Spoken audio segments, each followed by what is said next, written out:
여러분 안녕하세요. 영남일보 아나운서 이혜원입니다. 민족 최대 명절 추석이 얼마 남지 않았는데요. 특히나 이번 연휴는 6일이나 돼서 가족들과 여행을 가시거나 또 고향에 내려가시는 분들 많을 것 같습니다. 그런데 반려동물과 함께하는 분들은 우리 아이 데려가도 걱정, 또 맡기고 가도 걱정이실 텐데요. 그래서 준비했습니다. 오늘도 알파동물 메디컬센터 최중혁 원장님과 함께합니다. 원장님 안녕하세요. 네, 안녕하세요. 이제 추석이 얼마 남지 않았어요. 혹시 네. 추석 명절 어떻게 보내실 계획인가요? 네, 이번 명절에 고향에 내려갑니다. 그렇군요. 저도 이제 시골에 내려가서 친척들 만날 예정인데요. 네. 사실 이렇게 고향에 내려갈 때 우리 아이들이 참 걱정입니다.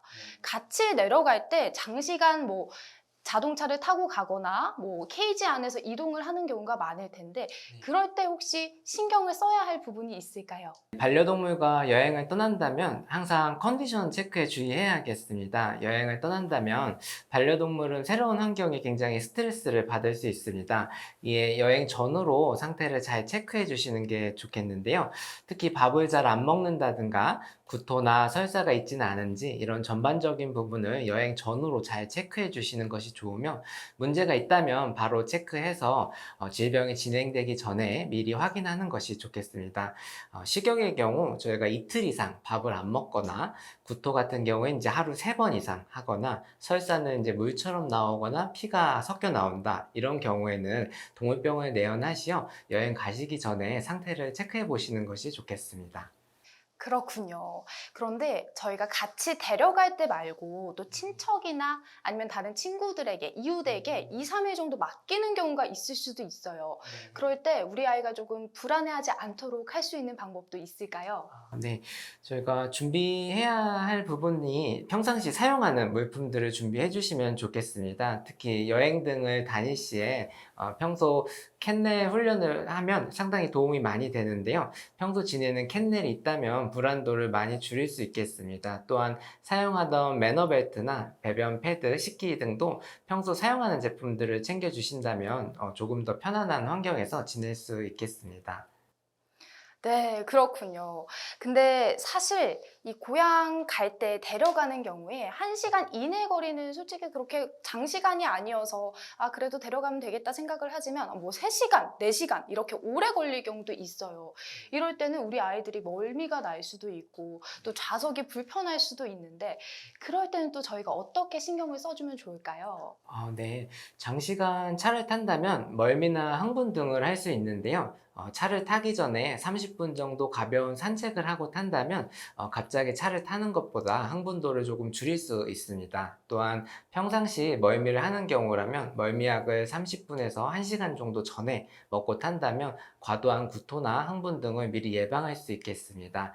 또한 멀미를 줄이는 방법 중에 하나로 차 타기 전에 2~3시간 전에는 과하게 먹지 않고 타는 것이 울렁거림을 이제 예방할 수 있겠습니다.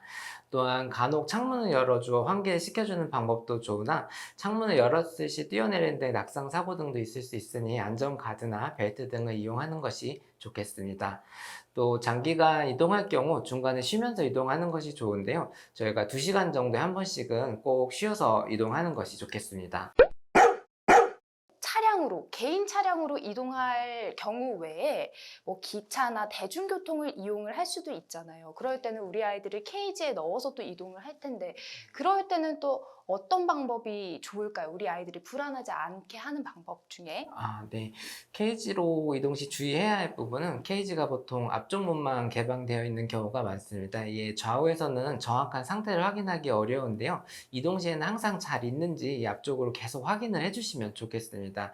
케이지에 있는 경우 생각보다 여러 일들이 있을 수 있는데요. 구토를 하거나 흥분하고 있을 수도 있고 호흡이 빠를 수도 있고 이런 부분들이 있다 보니까 주기적으로 잘 확인해 주시는 게 제일 좋겠습니다.